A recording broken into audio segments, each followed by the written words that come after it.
Welcome back to Third Phase of Moon. Blake Cousins here. We've got a special report for you tonight. Dr. Greer has been talking about the energy that has been suppressed from us for decades. And let me tell you, maybe now is the right time to roll it out. He made some statements in regards to the Ukraine war against Russia, vice versa. What's going on there? And is this conflict something that could wake up the world in regards to this energy crisis that we're having right now in America? Look, these gas prices are beyond imagination, and I'm sure they might be doubling up here very soon. And there could be a moment and a paradigm shift that might change the world if we're strong enough to get to the information of this suppressed technology. We've got the big boys with us tonight.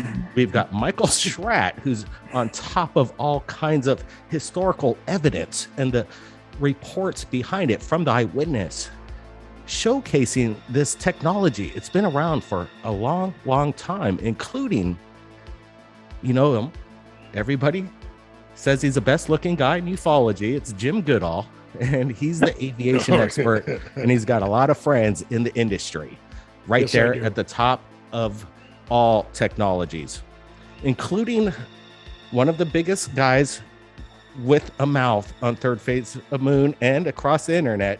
People either love him or hate him, but he has his opinions, and that's what this field is all about. So we've got Richard Giordano from Gufon and Gufon Lives. Thanks, guys, for joining us tonight. My pleasure. Thanks. Yep.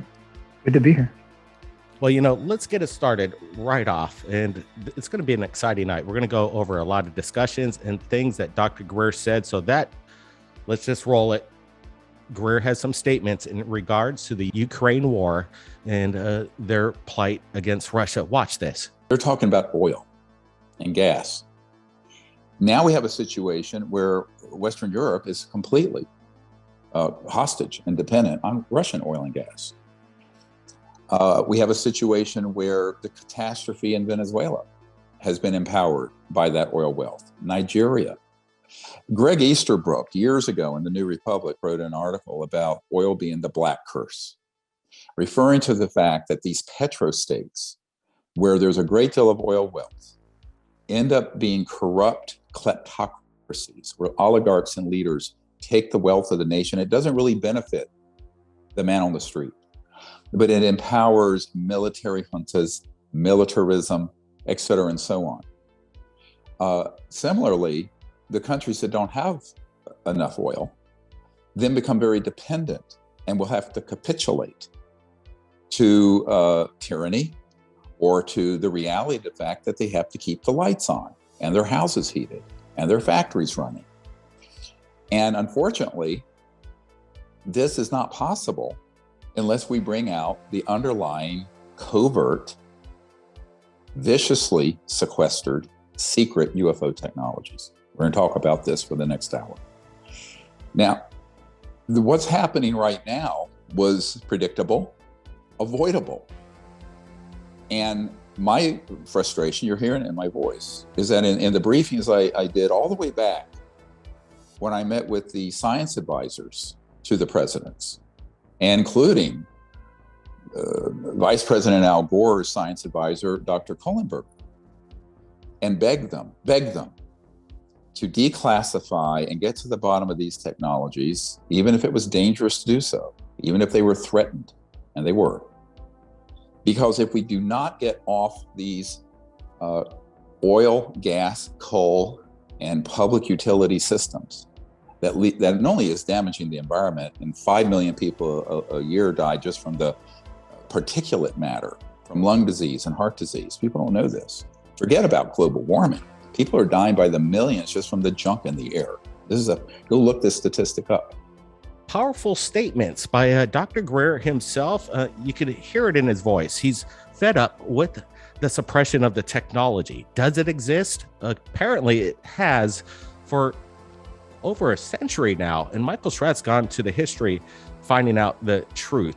And we're still trying to find the truth. None of us have the answers. But in your opinion, Michael, with all the evidence that you've obtained, do you think it possible that there is some kind of breakthrough that humans may have built something so powerful that our own governments could be afraid of it? I would recommend everyone go to NICAP.org and start going through the cases in chronological order. And if you get to the year 1952, there was literally more sightings in 1952 than in the flap of 47.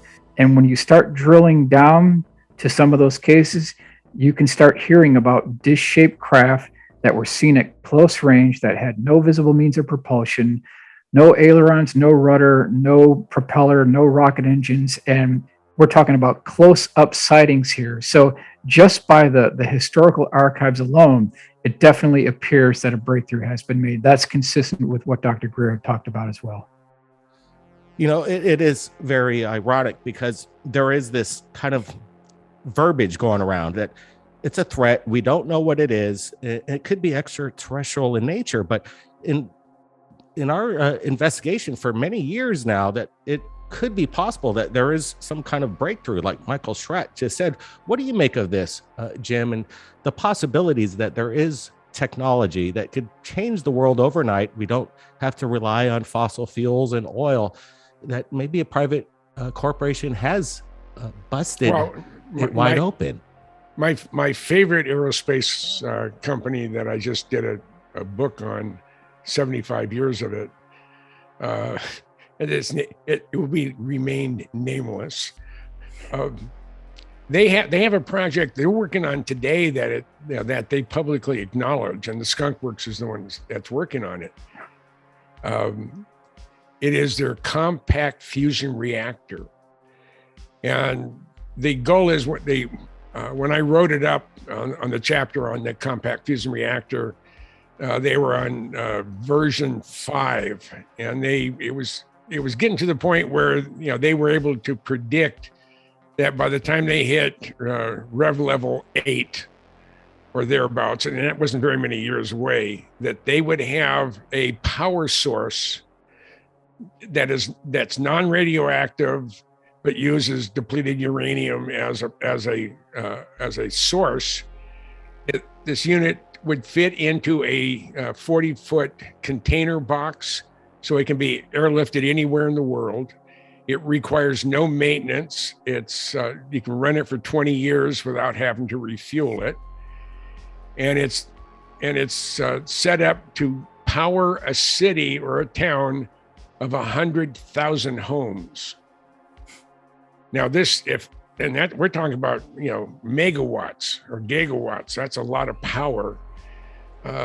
So if they've come that far, then that's the first step. The other thing is what my dear friend, late friend Ben Rich told me just before he died. He said, Jim, we have things out in the desert that's 50 years beyond what you can comprehend. And I've said this many, many times, what he said, but it's true. He said, if you've seen movies like Star Trek or Star Wars, we've been there, done that, or decided it wasn't worth the effort. So I have to say, yeah, we have that capability. I mean, he even told the UCLA Aeronautical School, there was graduates were having a session or a conference, and he was the keynote speaker. And at the very, very end, he said, we have the ability today to take ET home, but our government won't allow us to release that information. Now, just think of that statement. We have the ability to take ET home. Where in the hell does ET live? Well, he doesn't live in the moon. The closest place is four light years away, traveling at 186,000 miles per second. Now, that is hauling ass. And if he's on the other side of the universe, it'll be 1 billion years. But we have the ability, and even Lazar said we had the ability to go from here to the other side of the universe in a blink of an eye. That's true. And what's kind of crazy is that if you could imagine like a James Bond movie, they have their super villains, and they have these like private corporations hidden within bunkers or underground bases, and Bond has to infiltrate it. Could you imagine that maybe we're developing some kind of unit that may break down the doors in regards to some of these private corporations possibly harnessing technology that is beyond our military capability.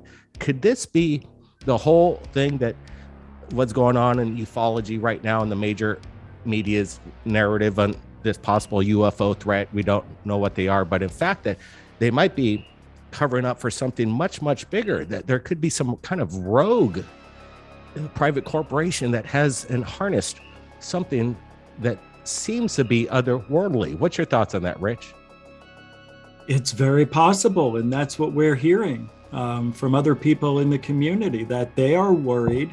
And this was said, I think, by Stanton Friedman as well. They're worried that these private corporations are going to get this technology, then they're going to have more technology and better technology than what our government has. And they're afraid that they might go rogue. And who knows what they'll do with this technology if they have it. So the government, I would think, wants to keep their eye on every single thing. But how can you keep your eye on private corporations if they're doing things surreptitiously, maybe behind other closed doors that they can't get behind, or have somebody in the government go there and babysit and watch everything?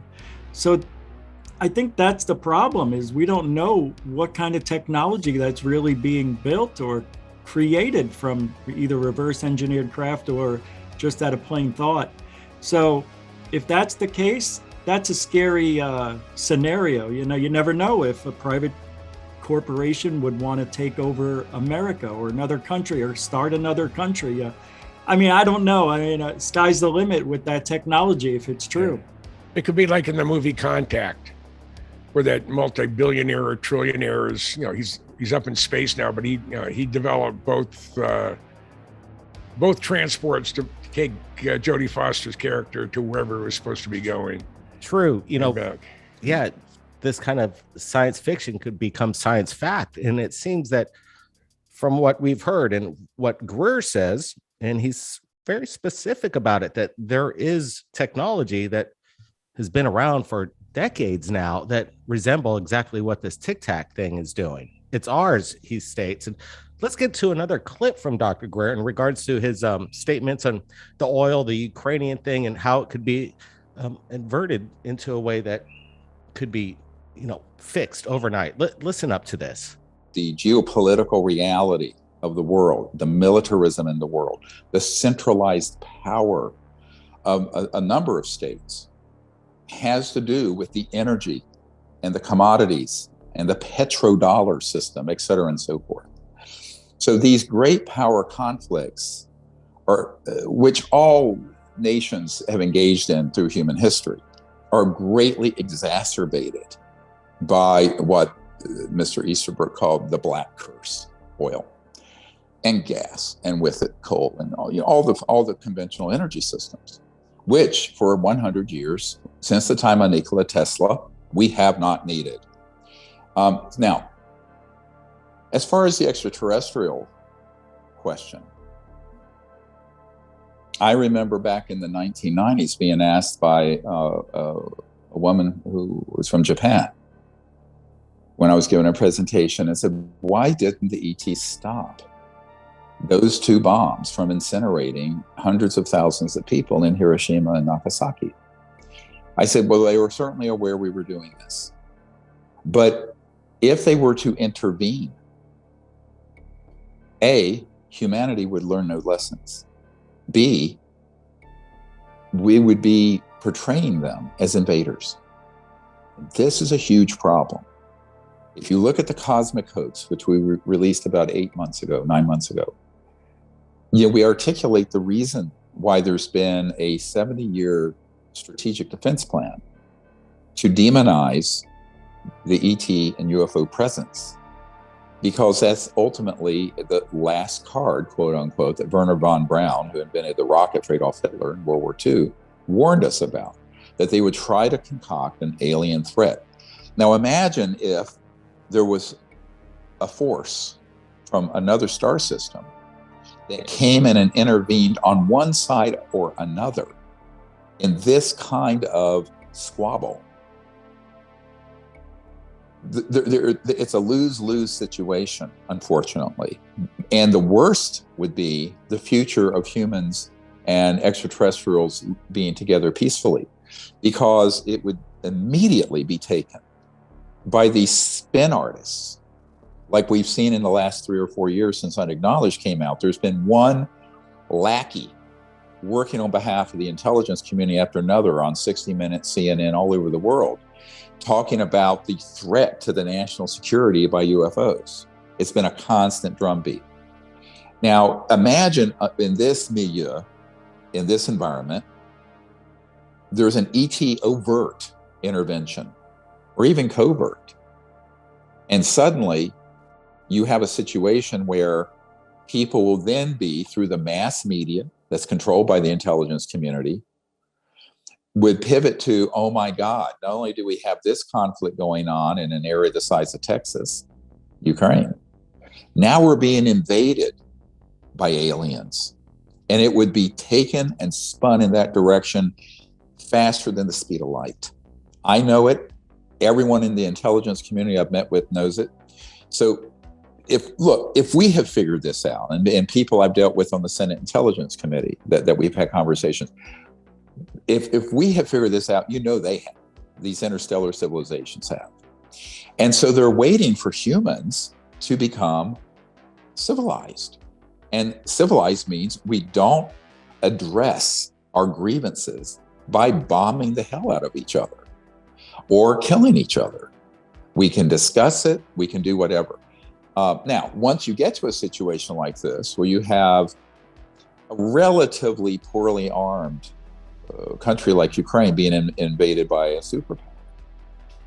All right, Dr. Greer, again, he's got a lot of big statements, and we're going to be working with him here real soon in regards to the information that he wants to put out in this new documentary, Above Top Secret. And it's interesting because Michael Schratt and Jim Goodall star in this documentary, and it's going to be groundbreaking. Let me tell you, it's already trending on all the internet right now. It's garnishing legs. We see that this trailer that we're about to drop here has gone viral across the internet. The word is getting out, and people are maybe finally waking up and might be frustrated enough to finally get a little pissed off that maybe there is some kind of technology, obviously there is, that could help us all. So let's just roll that clip right now, Above Top Secret. The Cousin brothers wanted to interview me and have me sort of present the information.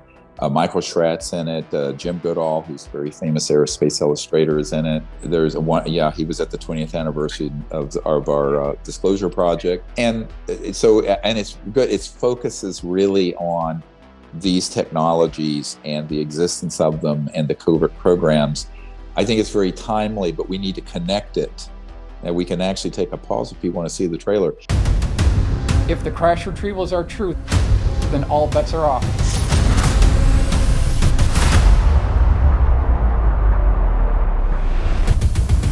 It's very hard for people to get their minds around where the real power is.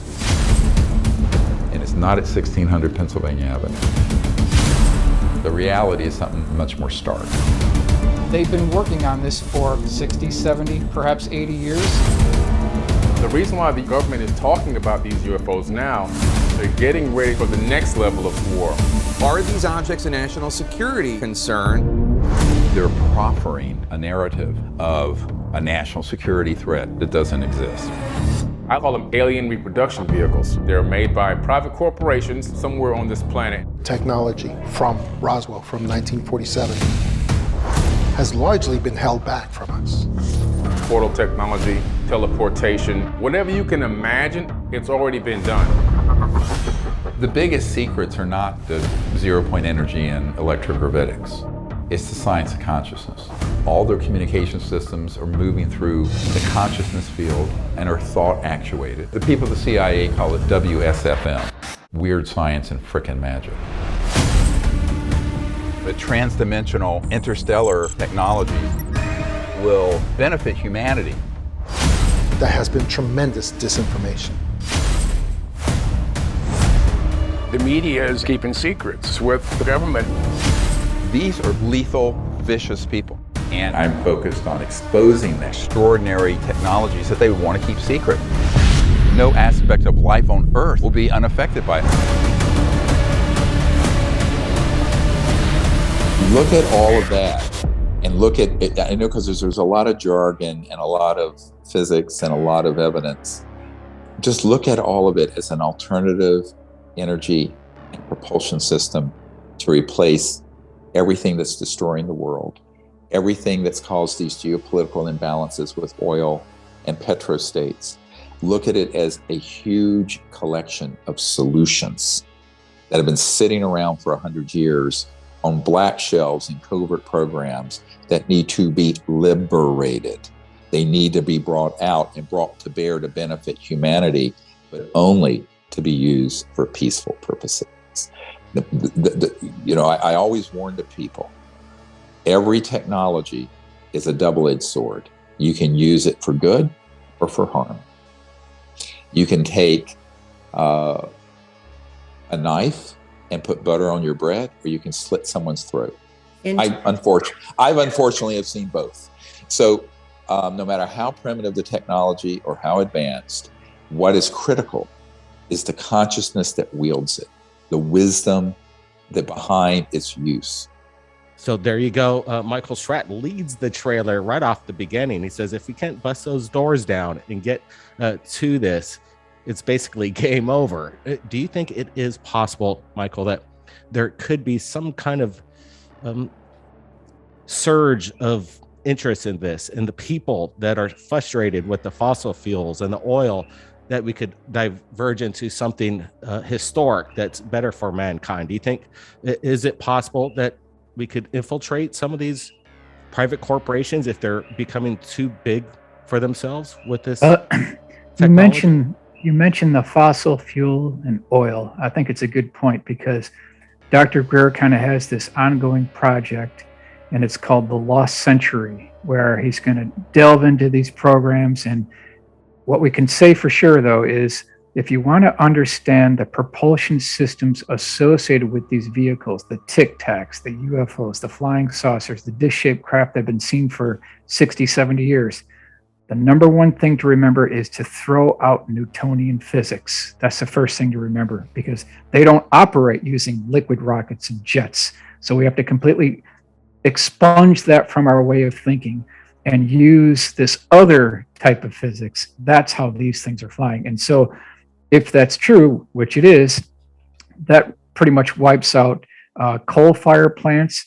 It wipes out nuclear power plants. It wipes out solar. It wipes out the wind generators overnight, a multi-trillion-dollar industry. So you can see why this has been kept under wraps for the last 80 years.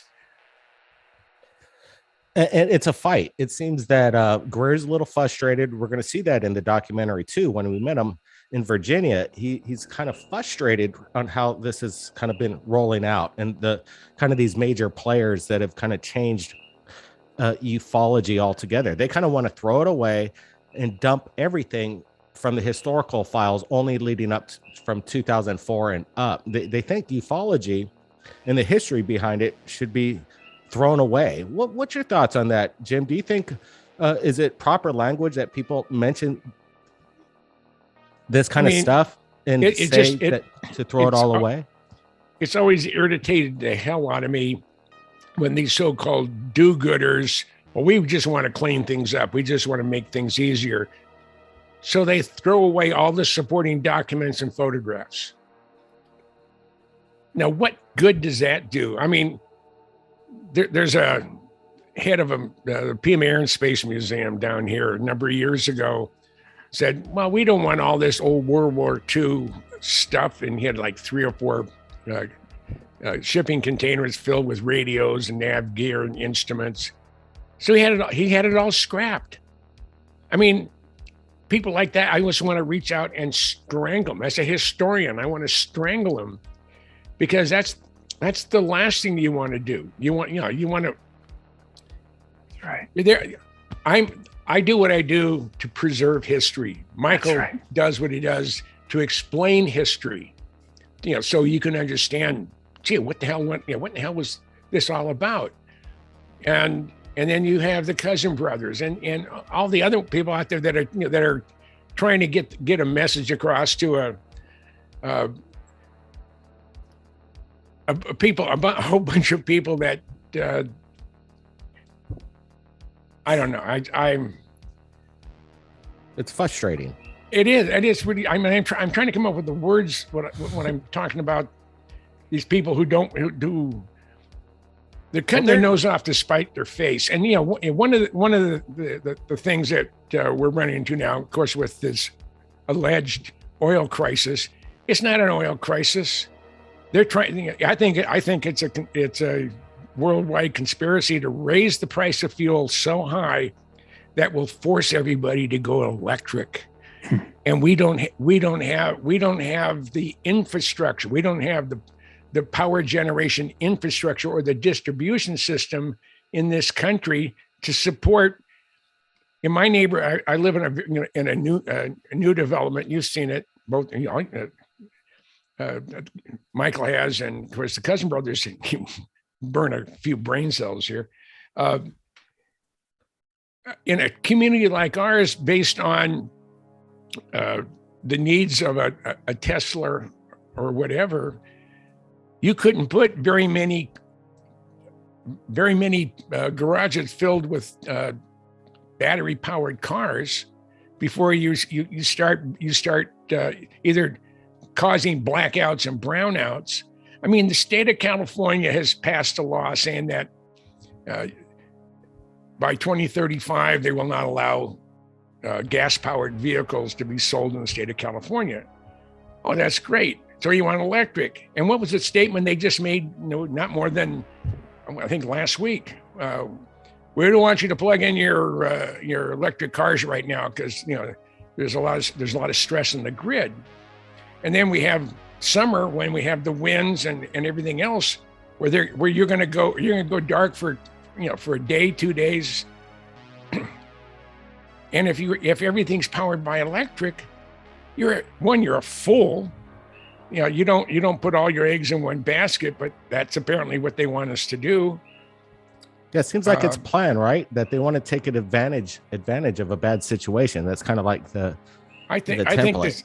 I think the situation was created specifically that one of the purposes. Yeah, this isn't an accident. It was created. This wasn't on purpose. This wasn't an on shot. Yes. This was on purpose. And it's working very well too. And that's the frustration behind this. And we've got a few moments left, but let's just roll this real quick clip from Greer in one of his statements. Listen to this. Because it's dangerous, and it is dangerous. And I had a person with an MBA say to me once, your problem is you're not willing to you tell the truth about the risks and the benefits.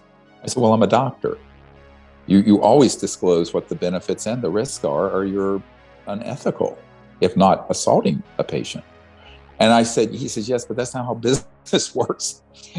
You just sort of like brush over the risk and blow up the benefits. No, I mean, it's clearly you have to be honest about this because people's lives are in the balance here. And I understand that, all the hundreds of people who come to me with top secret documents and information, they are in mortal danger and they are heroes. But we're not going to find that kind of uncommon courage, as it's called, at 1600 Pennsylvania Avenue under any president I've dealt with since Clinton. If there's a member of Congress that has that kind of courage, please introduce them to us. I'm in Washington every week. Or someone in some other government. In the meanwhile, I wouldn't bet the farm on it. I think we, the people, have got to unite, bring up the definitive solutions, which we have been extant in existence since before you and I were born, and we're not spring chickens, honey. So I think that's what we have to do. And I think that when you look at how these UFOs move, the man-made ones and the ET ones, those technologies are very elegant because they're electromagnetic field propulsion. And they're pulling energy from so-called 0 point, but through what's called the quantum vacuum. I'm not going to get into the physics of this too far. And then you take it to another level and you can go from point A to B in space like that, almost like a teleportation. Well, it is. But just the what I call level 1 advanced technology would be something that sits in your house like your heat pump. It runs your house with no energy costs and no pollution. That is what can be created now and distributed. And I had a conversation with the head of the Air Force, a colonel in charge of future technologies, which is a euphemism for this kind of thing. They call them future when they already have it, by the way. But remember the doublespeak, military and intelligence people. I should do a whole workshop on counterintelligence and doublespeak in these communities. But, they go to a place called the Farm out here in Virginia to learn how to professionally lie about all this. I know people have been there. I go by it every time I go into DC from my house here. And what's interesting is that he said to me, he says, it's too early to bring out the things that fly, because that can be turned into a missile delivery system, i.e. a man-made UFO. But yeah, the ones that would run your car or house, those, we think would be fine if you brought those out. But he didn't speak for this group of psychopaths and sociopaths that are the uber oligarchs of the planet, running the whole petrodollar and oil and macroeconomic system. All right, we've got about 7 minutes with you gentlemen, but let's take it to Rich. What do you think that Dr. Greer and his statements in regards to how this, world could change overnight if those doors were open, and if there was this black box that could, have this energy that could be put into homes, cars, and the energy would be for free? Let's start there. Well, that's the big question. And it's always about money, and those corporations don't want to lose a penny with this, transfer of energy, getting off coal and everything else, and then going to this free energy. Yeah, it would help the ozone layer and all that other stuff, and we'll breathe better air, and it'll be better for everybody. But it's always about money, and all they have to do is just charge us for the time we use it. Just continue where we are now. Well, not now, but where we were about a year and a half ago, and go from those prices and just charge for the time we're using. They don't have to lose any money. It's just a transfer. And I don't know what they're afraid of, but there must be a lot of handshake deals behind closed doors with a lot of people. And that is it. It's basically about money. And I don't think they want to lose a penny. And you don't want to irritate the world's collection of oligarchs. Right. And exactly. Because they've already lost $100 billion in their net worth in the last 3 weeks, and that's insanity. That's got to hurt. Oh, God. What do you think about that, Michael? And again, we have a few minutes here, but Michael, do you think what Greer is stating, that he's worked really hard trying to change it? Is it going to work up on Capitol Hill and the Senate? Will they start asking big questions? Yeah, without something concrete to fall back on, I don't know how effective it will be, because they'll be asking the same hard questions that we're asking. They'll want to know the physical evidence. They'll want to see the gun camera footage, the 8x10 glossy black and whites. They'll want to see the actual physical evidence so that they can make an educated decision moving forward, questioning whether or not we should have congressional hearings on all that. And so that's the kind of firepower I think they'll need to make that decision. Well, hopefully there is some firepower. And let me tell you, the public is where the firepower is at. And they're refusing to take public UFO videos and evidence, which is so ironic if they're supposed to be transparent. And right. Aren't they? Don't they work for us? And they only want to deal with military sightings. It's beyond me, and it's very sad. Guys, I appreciate it. This was a last minute impromptu meeting of the minds, trying to figure out the bigger picture. And hopefully we open up some thought process of people that listen to this conversation and explore it in a way that maybe they haven't before. So appreciate Michael Schratt. He's got his YouTube channel, Blue Room Media, and it is blowing up. And we're going to be supplying the original link. He's got his great files. It's unbelievable what Michael's been doing. He's dedicated, and he's been dedicated for decades now. But finally, he's releasing it to the public, and it's very awesome. And obviously Jim Goodall, he's come out with his, I think, 29th book. Yeah, my 29th book. It's And 75 years of Lockheed Skunk Works. yeah, it's great. All the aerospace designs that they put in there. Interesting background that Jim Goodall has been in, and it is insane of his knowledge and his 29 books. Again, we're going to be supplying the original link to that. Jim, appreciate you joining us last minute over there. Look forward to seeing you. It's always my pleasure. We're going to be seeing both Jim Goodall and Michael in Arizona here coming up very shortly. And then obviously, you know, Richard, you've been doing the hard work. You've been taking the hits, but you kept your chin up and you're still around, and congrats for that. You know, there's a lot of people that say, you know, maybe we shouldn't ask the big questions, and maybe we should just go by the narrative and believe everything that people tell us. But, you know, Gufon is asking the big questions, and, you know, there is another side to the story in this field. So again, appreciate all you guys. Check out Gufon Lives and Gufon. He's putting up videos every single day. And right here at Third Phase Moon, we've got some new UFO sightings that have just come in. So we're going to be working on that and uploading that right here at Third Phase of Moon tomorrow. So you got guys, room for keep one your eyes more on the comment? skies. Be safe. Blake Cousins. We'll see you next All right, time. take care. Aloha. If the crash retrievals are true, then all bets are off.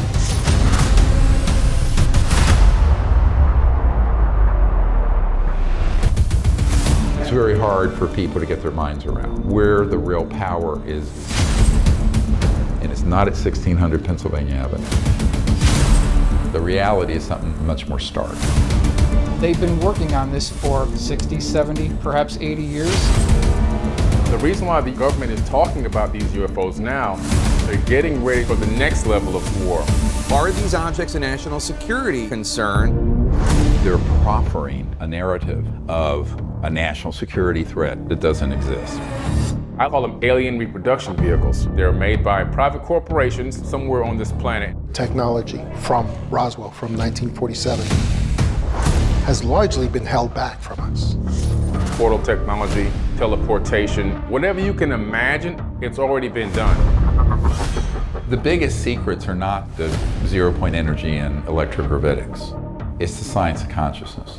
All their communication systems are moving through the consciousness field and are thought actuated. The people of the CIA call it WSFM, weird science and frickin' magic.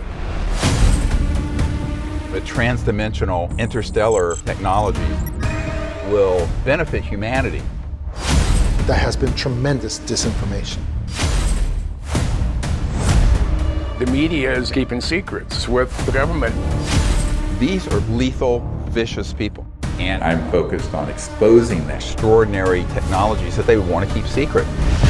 No aspect of life on Earth will be unaffected by it.